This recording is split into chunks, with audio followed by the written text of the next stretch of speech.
The top stories: body discovered in St. James, the Revenue Authority comes under new fire, and top teenage athletes for Canada meet. Welcome to Nation News for Thursday, July the 30th, 2015.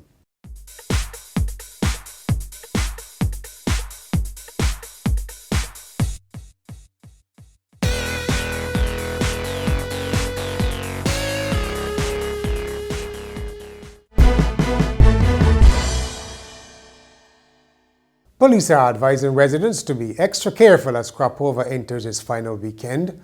Crime Prevention Officer Inspector Stephen Griffith offered some tips during a media briefing. Respect your vehicles at the events. There are many persons, only recently we have seen that persons are going to various events and in the effort taking various benches or seats or things from the vehicle, they go along and leave the keys in the vehicle doors.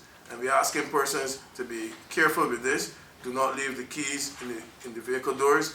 Do not leave items in plain sight in the vehicle.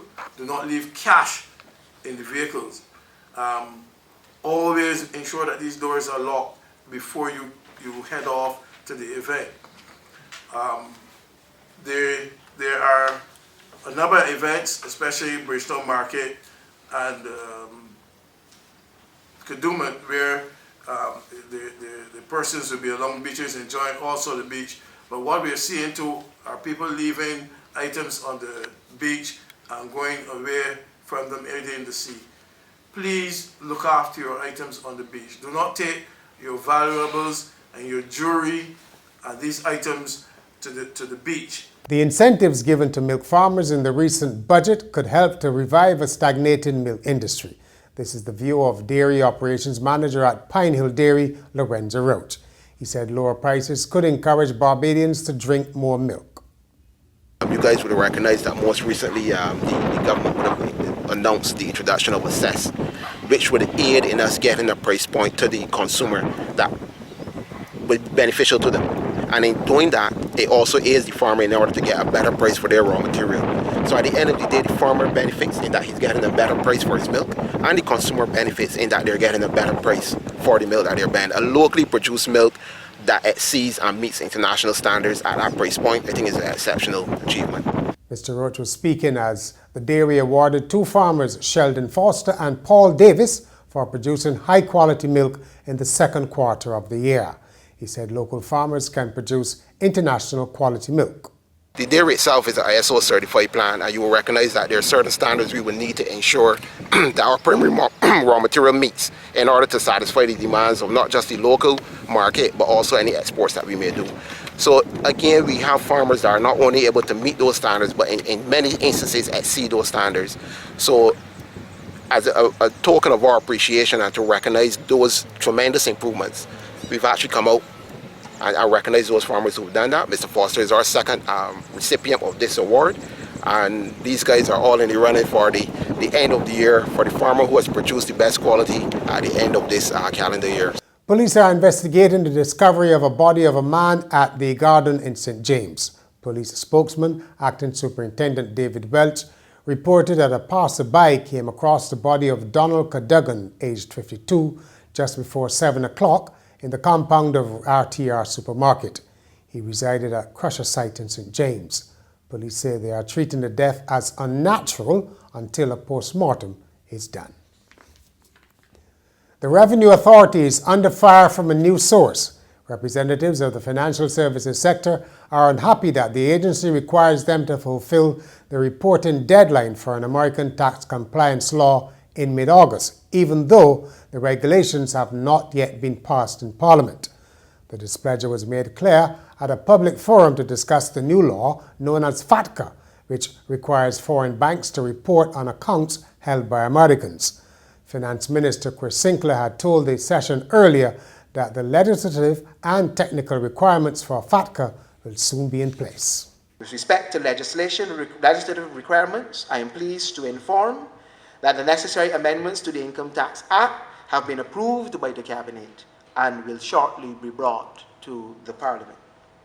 Regarding the IT infrastructure, Barbados is well placed as we have had technology in place and in use for a number of years through some enhancements, or I should say, though some enhancements will be necessary. The Revenue Commissioner has, however, assured us that she and her staff have been working assiduously to ensure that all requirements are met within the required timelines.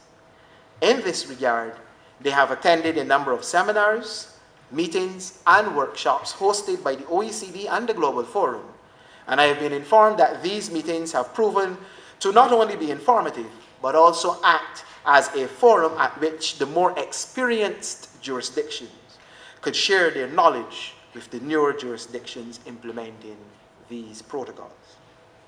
Police have been called in to investigate an apparent scam in which individuals are falsely claiming to be partnering with the City of Bridgetown Credit Union to offer financial services. As a result, the credit union CEO, Steve Bell, has urged the public to enter into financial agreements with representatives based at the credit union's 3 locations only. The Minister of Culture, Stephen Lashley, has promised that the National Library Service will be a state-of-the-art information and learning centre when it returns to its original home on Coors Street.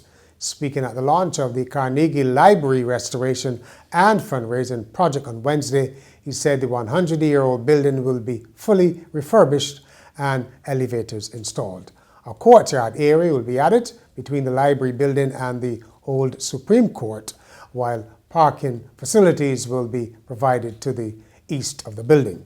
The restoration is expected to be completed in time for Barbados' 50th anniversary of independence next year. New research out of Britain says Barbados is the most expensive holiday destination for Brits in terms of day-to-day costs. The British arm of the banking group Santander said tourists to Barbados can expect to pay out an average of £109 a day in living costs, excluding hotel and flights. That's about $340. The research looked at the cost of holiday expenses, including food, drinks, museum entry, and car hire across destinations.